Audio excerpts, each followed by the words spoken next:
I want to talk about the reign of Queen Elizabeth, but just the first part of it, because she was Queen of England for a very long time. She got finally beat by her successor as Elizabeth, but just barely. I want to start off with her sister, Mary, very briefly. When Edward VI, their half-brother, died in 1553, Mary was challenged. A lot of people did not want her to be queen, even though she was the child of Henry VIII and should have inherited the throne with no trouble. But the people who wanted to keep England Protestant by that point knew that it would not work with her. So they did what they could to unseat her and found a young woman, Lady Jane Grey, and talked her into she had a remote claim to the throne, not nearly as good as Mary's. And it was a painful matter. They tried to make her the Queen of England. It didn't work, partly because she married the son of a highly exploitative Lord Protector, or another Northumberland, who had ripped off the church horribly during his time on top. Cranmer supported, Thomas Cranmer, the great author of the prayer books, had supported Lady Jane Grey. So as soon as Mary won, and there was a huge outpouring of support for Mary, she just swept the field. And the armies which had assembled to help Lady Jane Grey all came over to Mary. And quickly, she had a better claim to the throne. And the English, even though the ones like Bishop Hooper, who did not want England to change back to the old religion, they knew she had the right claim to the throne and that she should be the queen. And so that's what she was. So she very quickly brought England back into communion with Rome first, getting Parliament to assent to that, and then abolished, just before that, she abolished the use of the prayer books and put back in the Latin Mass. It was to be the whole old church of Henry VIII, and then pretty soon the church before Henry VIII, even though her version of restoring Catholicism was, selective. She did do some fairly modern Roman Catholic things in her reign to try to get England. But the main thing every parish had to do was to get all the equipment back. They didn't usually have to get a new priest, because the priests went along with whatever was the monarch's decision. But they did have to get all of the stuff, put up a new rood screen, get an altar and consecrate it, get a bishop to consecrate the altar, have statues of everybody around the parish. Everything which had been ruined and destroyed had to be replaced. And it had to be done very quickly. And it had to be done at whatever they could afford. So it was not great examples of art which filled the churches of England for those few years. She got married to a great Spanish prince, Philip, and he wanted to be king of England with her, but she wouldn't let that happen. She was the queen, and that was it. They could call him the king, but he wasn't going to have any power. He was not popular, and she had trouble with her foreign relations and with many of the things that she was doing, including burning to death every one of the Protestant bishops. Not for treason. She could have gotten Cranmer for treason and just cut his head off. But no, she wanted him for heresy, and she wanted the fire to burn him. And I told you that story last time. When Mary died in 1558, she died knowing that she had failed. the last outpost of England in France, where it had claimed huge territories of France as its own for so long, was Calais and the marshes around Calais. And that was taken by the French in 1558, and it just broke her heart. She said that when she died, if they cut out her heart, it would have the word Calais branded on it. The effects of her reign, when her sister Elizabeth took over, were, I'd say, complex. But in the long term, 3 of them, it took a while for these to settle in, but they did. First, the Protestant cause was rehabilitated. She had burned so many who died so bravely in public with their families around them, their children watching. The whole sense that people had from Northumberland that Protestantism was purely exploitative. It just was there to rip the parishes off. That went away. That very largely went away. The Protestant cause was to some extent rehabilitated. And then a kind of disease entered into the English spirit, which lasted until really well into the 19th century and still every now and then raises its head. An association of xenophobia, really fear and hatred of foreigners, especially the Spanish, and then anti-Catholicism, because Catholicism was quickly viewed as sponsoring absolute government on the part of the monarch, which was true enough. And England wanted to have Parliament having a voice in things and not just dancing to the tune of the monarch one day and then to the next. And so xenophobia, anti-Catholicism, and anti-absolutism burrowed its way deep into the English psyche and stayed there for centuries. The prejudice ran deep and was in many respects highly unhealthy. One thing that was maybe a little healthier was that they were tired of being jerked around by monarchs. Increasingly, there was a kind of distrust of the monarchy.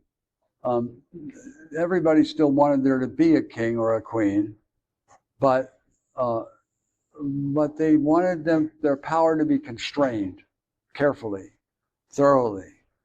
And whenever the monarch wanted to do something unilaterally, that was tough to bring across. That would have its effects very largely in the 17th century, when the monarchy was actually abolished for a period of years, and the king executed create what turned out to be the dictatorship of Oliver Cromwell. Elizabeth Tudor was an absolutely amazing person. She was probably intellectually the brightest, and the Tudors were all bright, but she was brilliant. However, she was a woman, and that deep prejudice that had run all the way through Henry's reign and had empowered the whole split from Rome, that a woman should not govern because chaos would result. Well, there she was governing, and chaos had resulted under Mary. Why not under Elizabeth too? For the first decade of her reign, she was simply not taken very seriously by anybody, even her own advisors. They should have. She knew she was the Queen of England. At heart, she was a Tudor and loved power, and was going to not let go of any of it. But the sexism ran very deep, and the ambassadors from other countries would come and talk highly condescendingly to her. One of them, just to be really condescending, made his great address to her in Latin. She answered him in Greek.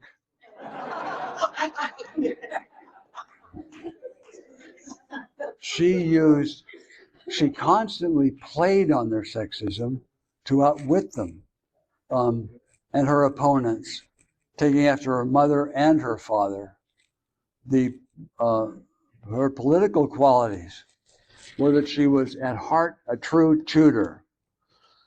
She was cold in her heart and mean and utterly royal. She would do nothing that would compromise her reign. She was absolute, and she was the absolute and hidden mastery of detail. I have thought that she probably knew where every cannonball and sixpence was that the government controlled in all of that island. And she didn't let people know that she knew it until she could spring it on them.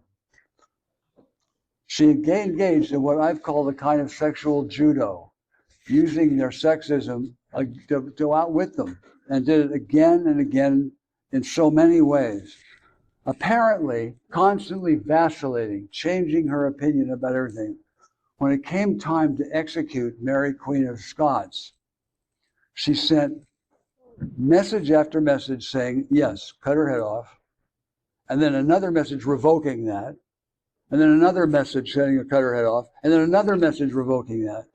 And she timed it carefully, so that the last message to cut her head off was what they followed, and they did. And then her message saying, oh no, don't do it, came right after that. So she could blame it on them, not on her. She was brilliant in that respect. She engaged in much so-called feminine emotionality and created a kind of cult of courtly love, fired by her constant marriage negotiations, because everybody in England and in Europe who had any nobility in their blood at all wanted to marry her and become king.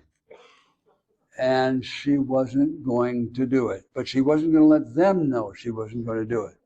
So she was negotiating all the time, one kind of marriage or another, with one person or another, playing hard and then turning her back on them quickly and breaking it off and going off at somebody else.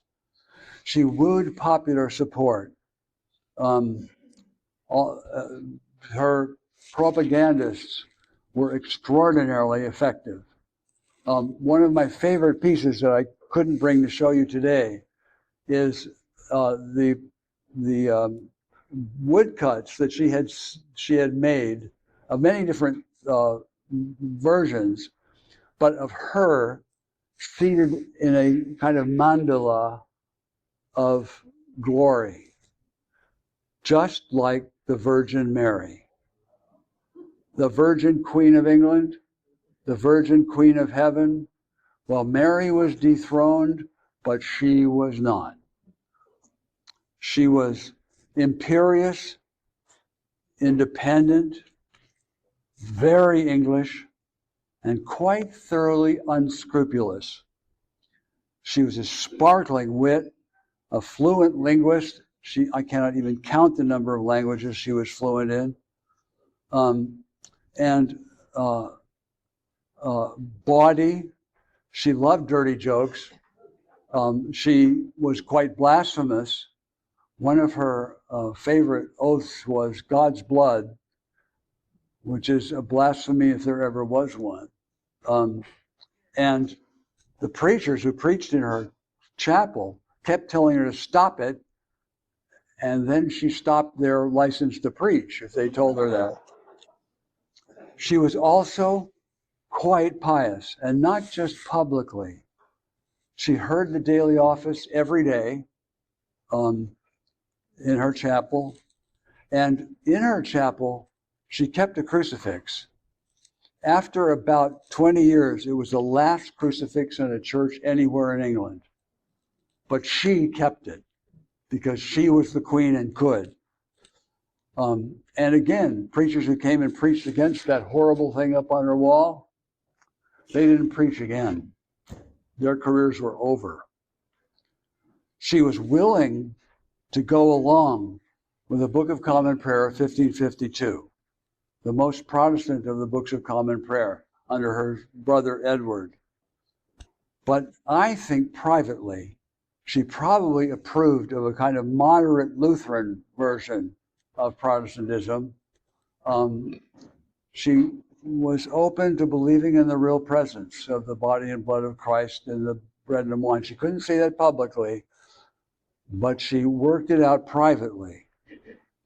She was willing to compromise at the beginning of her reign, though not later. Later, when many of her clergy were demanding that England become still more Protestant and a new prayer book be devised that would be still more Protestant than the 1552 book had been, she wouldn't do it. There was probably a majority of clergy who wanted to do that, and she refused. And she was the queen, and she could, and she did. I think she probably hankered after her father's religion, at least visually. Thus, the established church under her was moderately reformed. She wrote prayers and published them.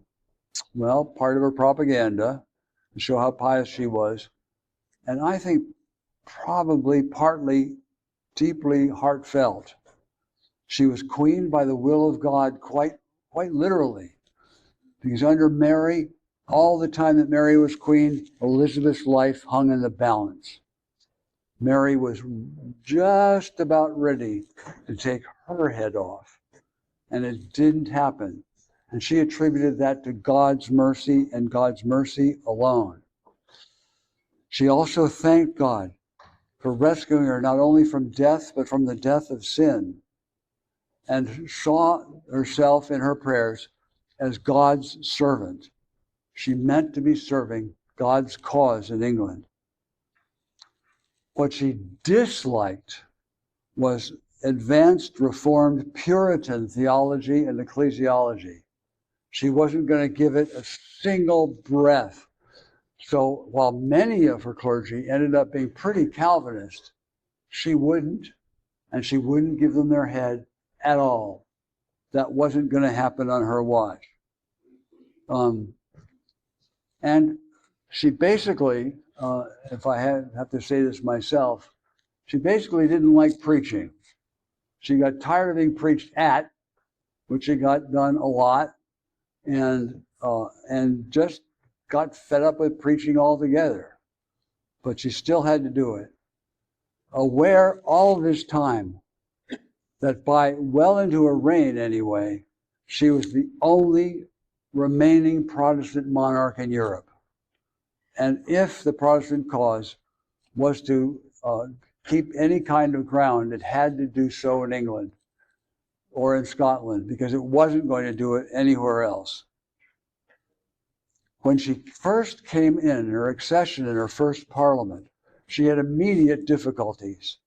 How she could secure her accession to the throne, while Catholic Europe was saying, since she was the daughter of Anne Boleyn, she was illegitimate. She was a bastard. She could not legitimately rule. Well, she was the daughter of Henry VIII, and that was enough in England. But she had to make that good. She had to be independent of and uninvaded by France and the Spain of Philip II, Mary's husband. And to do that, when Spain and France were both, at the beginning of her reign, both extremely hostile to England and ready to start a war with them, she had an empty treasury. Nothing had been left in it at the end of Mary's reign. How could she raise an army with no money? She had to somehow find a way to do it, and she did. And then how to deal with the conflict, because by this point, all her bishops were Roman Catholic. They'd all been appointed, the ones that remained. She was lucky. Quite a number of them died very quickly, all not because she cut their heads off, certainly not because she burned them, but she got some vacancies, and the Archbishop of Canterbury died the same day she did. So when Elizabeth came in, she had quite a number of vacancies in the episcopate. but quite a number of Roman Catholics as well. And because they were bishops, they sat in the House of Lords and had quite a lot of political power. She wasn't going to be able to do many things at all unless she could get around them somehow. So cleverly, she did. The balance of power, I'll tell you about that in a minute. The balance of power was delicate. More than 800 English people, merchants and lawyers mostly, and some nobles, had emigrated to England during Mary's reign because they wanted to be Protestant. And on the continent, they had lived in Protestant cities, which had a much more advanced form of Protestantism even than England had under Edward. They got a postgraduate education in what a Protestant world should look like. And they came back wanting to have that in England, one way or another. Well, she wasn't going to have that, not to that extent. But she couldn't really say so easily. Her privy council and the convocation of clergy was heavily populated by Mary's Roman Catholic appointees. Her response, she told all of them to stay home. To all parties, stay home. Stay in your bishop's palace.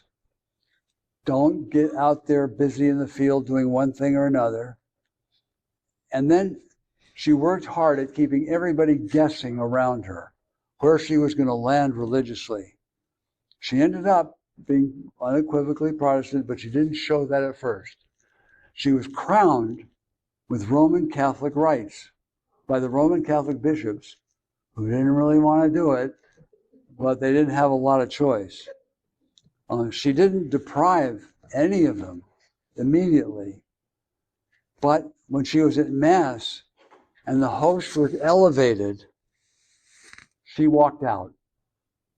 That was one of her little political signs, not so little, that things were going to change. When the monks of the renewed abbey in Westminster came out to greet her in procession, all of them carrying burning tapers, she told them to blow their candles out because she could see perfectly well by the light of day. Everybody noticed. And she used her power right away to prohibit any preaching at all and any discussion of religious matters at all. They weren't going to be debated, except if you were willing to break the law, and that was very dangerous to do. So she tried to get passed almost right away in her new parliament to restore the Queen as supreme governor, no longer supreme head of the Church of England as Henry had claimed to be, and Edward, but no, the supreme governor of the Church of England, and to keep the royal supremacy over the Church, and a slightly revised Book of Common Prayer 1552. She tried to get that through Parliament and ran into the House of Lords and got cut up to pieces in Commons and couldn't pass. In 1559, though, she managed to make peace with France and was able to move against her bishops who were standing in the way of any change. She organized, her people organized it, but Elizabeth was certainly behind it, organized the so-called Westminster Disputation, which was a debate, a public debate about the future of religion in England. And she required 3 of her Roman Catholic bishops to attend there and deal in debates with 3 Protestant scholars, and to require them to debate 3 propositions. First, should the liturgy be in English or in Latin, the vernacular? Was that permissible? Whether the Mass is a propitiatory sacrifice, and whether the national church has the right to determine its own liturgy.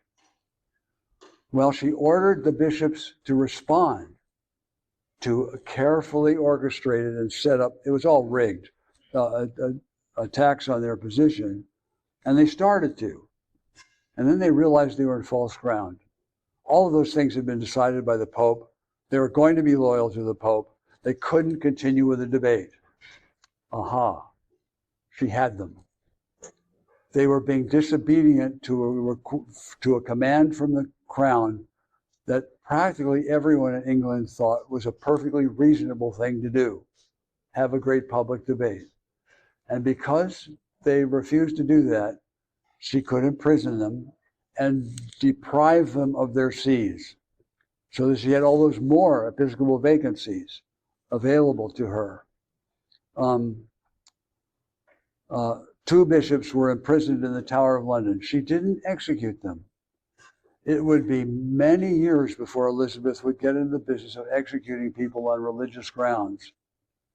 Not impossible, but she didn't like and want to do it.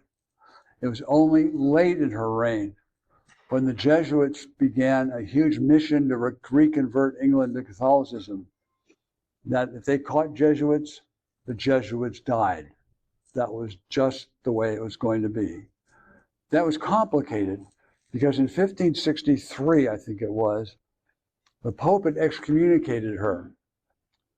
And not only excommunicated her, but did something that nowadays Catholic historians think was the stupidest thing any pope ever did, which was to say that all Catholics in England were freed of their allegiance to the crown. They did not need to obey her at all. That meant that every Roman Catholic in England was automatically suspected of treason, and some of them imprisoned for it, and some of them suffering the penalties of treason as a result. If they rose up against her in some kind of revolt, they did die then.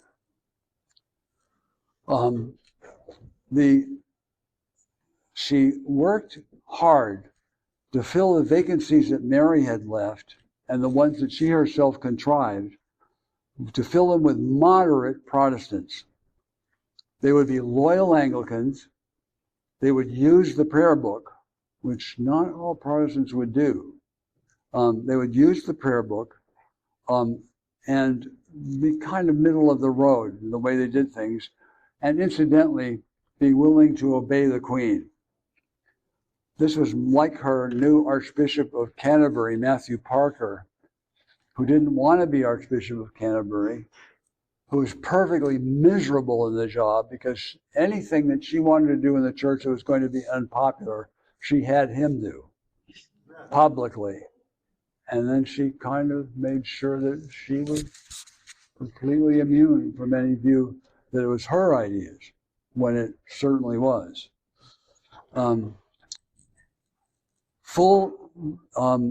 There was, however, so that was true of the bishop's bench, but they had to go far further afield. There were a lot of vacancies in parishes too, that they had to fill, and in cathedrals, and they had to fill them, and she wanted to fill them with moderate Protestants. Well, she couldn't always get moderate ones. Some of them were more extreme, and ended up parish priests in England as fairly advanced Calvinists. That would make a lot of pressure on her later in her reign. But she had to staff her church, and so she did. Full legislation, including the Act of Uniformity, followed, and in 1559, the Book of Common Prayer of 1559 was made the official liturgy in England for everybody. What it was the 1552 book, the more Protestant of the books under Edward, but with some significant changes. One is the so-called ornaments rubric, which was added to it, certainly at her behest, saying the priests had to wear the same vestments that were worn under Henry VIII's reign. That meant full Catholic vestments. which no Protestant would wear. Well, poor Matthew Parker had to try to enforce that and couldn't. So a compromise was finally reached by him, for which he was heavily criticized by her, permitting clergy simply to vest in a surplice. But they had to have a surplice. Well, they still reviewed that as a papist rag, but they had to do it. And most of them did, at least when anybody was watching. The number of saints' days was increased. They had been radically decreased under Edward in the second book. Now there were some had been restored. And she took the two different words of administration. Do you remember this from last time? The word said at the administration of communion, the body of Christ, which was given for you, preserve your body and soul into everlasting life, the more Catholic one, and take and eat this in remembrance that Christ died for you, and feed on him in your heart by grace with thanksgiving, by faith with thanksgiving. First one in 1549, the other one in 1552. Well, she combined them both. So first the one was said, and then the other one was said. So now, when the priest said, take and eat this, the word this had already been defined by the words, the body of Christ. She snuck that one in, and it lasted for good.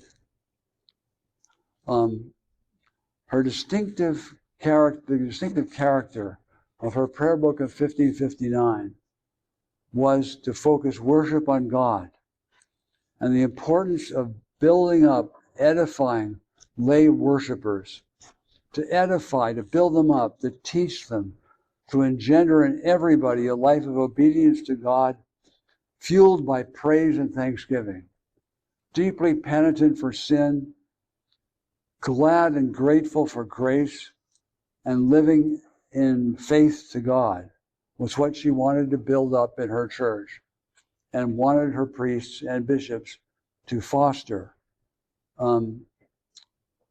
Well, that prayer book disappointed everybody. The Roman Catholics hated it because it was so Protestant. The extreme Protestants, who were many in number, hated it because it wasn't Protestant enough. And nobody really liked it. But she wasn't going to change it, and it lasted. It lasted really through 1663, except for the period of time the Puritans actually ruled England and got rid of the prayer book altogether for a period of decades. Everyone was disappointed, but many strong Protestants expected and lobbied for more change to come later, and she would not do it. She was probably the only person who wasn't going to, of authority in the church, who wasn't going to do it, and she was in charge. So they didn't do it. And so the Catholic character of our liturgy is largely due to Elizabeth saying no again and again and again and again to proposals for some kind of change. What came out of her reign, according to Anglican historians of the last generation, was the so-called settlement of religion. Well, nothing was really settled, as was obvious in the 17th century. But that's what it was called by Anglican historians, which included several things that were crucial to the Anglican experiment. One was the royal supremacy. The Queen was in charge. That was it. She was the supreme governor of the Church of England, and she knew it. And her successors would be the supreme governors of the Church of England as well. The second was the Book of Common Prayer of 1559, which did endure and lasted. And with its constant reiteration every Sunday in every church and cathedral in England, constantly moved its way into the hearts of people. What went with that, of course, was the English Bible, and Fox's Book of Martyrs, which was a multi-volume study of all the martyrs of the Christian church, starting with the early church and ending up with all the Protestant martyrs under Mary, all in the same tradition, it was claimed. Well, that was read in so many households in England, one of the first books that people bought. And that too pushed its way into the minds and hearts of ordinary English people. If a priest was not licensed to preach, because he had no education to do so, and that was a lot of them, they had a set homilies called the first and second book of homilies that were officially endorsed by the government, officially endorsed by the church, and had to be used by them instead of preaching their own sermons of their own composition. And those got read a lot in many parishes in England, not in the cathedrals where they had educated priests, but in many parishes. And finally, in 1563 and then again in 1571, the so-called Articles of Religion, which we usually call the 39 Articles, which if you pick up the copy in your pew, if you have a really boring sermon that's going on too long, pick up your prayer book and look up the 39 Articles at the back of the book and read them. You'll be surprised at what you find. But it laid out a very clear Orthodox Christian religion, which believed all the classic doctrines of the church, but one which also put in place clear and somewhat explained Protestant principles for how that religion was to be exercised. The Articles of Religion didn't excommunicate almost anybody until they got to the Anabaptists right at the end, which everybody was excommunicating one way or another. And but it invited everybody to come on board with that, the faith of the church. So that's the so-called settlement of religion, the royal supremacy, the Book of Common Prayer, and the Articles of Religion, reinforced by the Book of Homilies and Fox's Book of Martyrs, and other official publications like John Jewell's Apology of the Church of England. All of those are worth studying.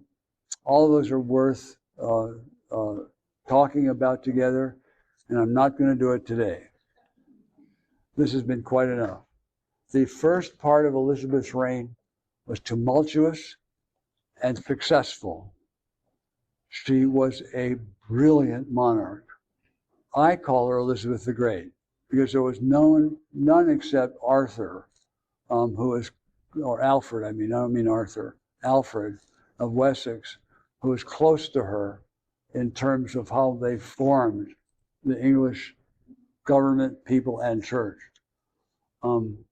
She was extraordinary, brilliant, bawdy, and quietly clear about religious matters, and quietly pious.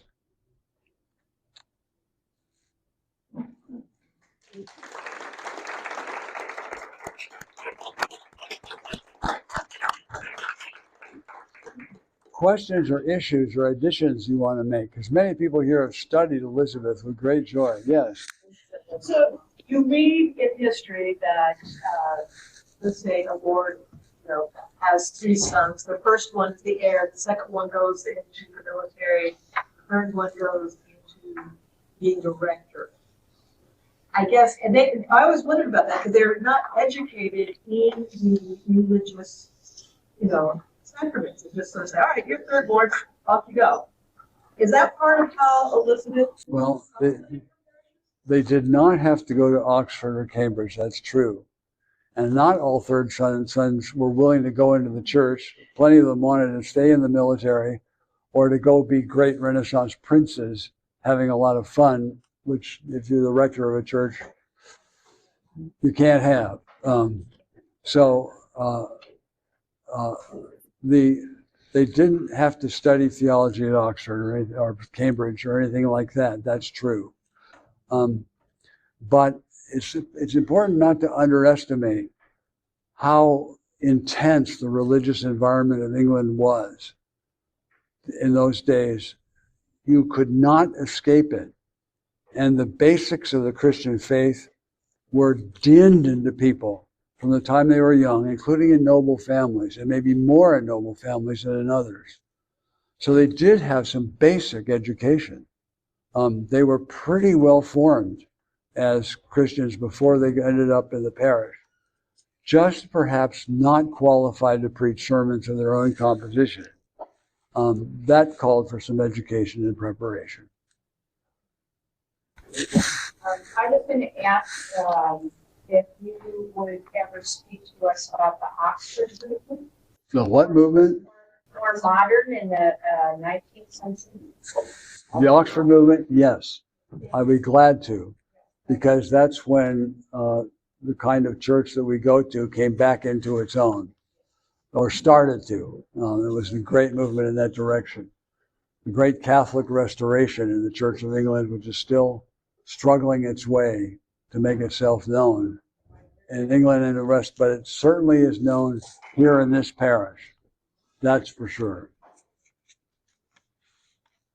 Father Bill, if I heard you right, you said something about the more extreme Protestants, Calvinists, did not use the Book of Common Prayer. Did that include the so-called Puritans? If I understand, mainly in the Church of England, but wanted to purify it if it's spoke this way. So who refused to use it specifically? The Puritans, not. Well, if they refused to use it, they got fired. They had to use it. Well, they crossed their fingers and used it anyway, even though they did not like what they were doing. The odd numbers of things that they objected to, for example, using a ring in the marriage ceremony, seemed to them to be a physical symbol that Christian religion just doesn't need. And they didn't want to do it. They didn't want to wear surplices, and they didn't want to make the sign of the cross on the forehead of an infant who was being baptized. Those were the first grievances they had against the prayer book. But it multiplied after that. They did believe in infant baptism. They baptized babies right and left. Only the Anabaptists refused to do that, and they were in big trouble for refusing to do it. Big trouble. But they didn't like physical signs. That was almost like an icon on the child's head, and they didn't want any of those hanging around the church. It wasn't quite as extreme as it was in Calvin's Geneva. They had a massive thunderstorm in Geneva one night that blasted with lightning the last cross off the last steeple of the last church in Geneva, and it was greeted by public rejoicing that finally that last sign of papism was gone. That did not happen in England, not at any point. I'm not saying that lightning couldn't strike churches after that, but that was never quite that extreme. But the Puritans, some of them, only some of them, decided that they, under Elizabeth's reign, decided that they would continue to conform to things as they absolutely had to. They wouldn't wear the surplice unless somebody was coming around watching them, but going back to the Queen. But they would kind of conform to the Church of England. But a group of them began to study the pastoral epistles in the New Testament and came to the conclusion that in the early church, the word presbyter and the word bishop were synonyms, used synonymously. And so therefore, there shouldn't be any difference between a bishop and an ordinary priest. So they wanted just two orders, priests and deacons, and that was it. And get rid of all the bishops, all the archdeacons, all the cathedral staff, which was taking up so much of the money of the Church of England, and used it all in the parishes to get learned people preaching good Calvinist sermons. That's what they wanted. They didn't get it. Not under Elizabeth. She really persecuted those so-called Presbyterians. They would be given their head in the 17th century with a great Puritan revolution that executed Charles, the king, and then put in his place first Parliament and then Oliver Cromwell as a dictator. And that was when the prayer book was against the law during those years. You couldn't use it at all. It probably was surreptitiously used by the bishops who were in house imprisonment. They probably did it, and they probably secretly ordained people to the priesthood too. But it all had to be secret during those years. Then the Great Restoration happened, in which the king came back, a new king, and the Book of Common Prayer and bishops and everything came back. And a lot of the Puritans would not conform to that, and that's where the different denominations, Presbyterian and Baptist chiefly, came from. Of dissenters, they were called. They would not go along with a reformed, with a changed Church of England, with a restored Church of England, I should say. Thank you, Father Bill. This has been most enlightenment for us. Thank you. Thank you. Thank you.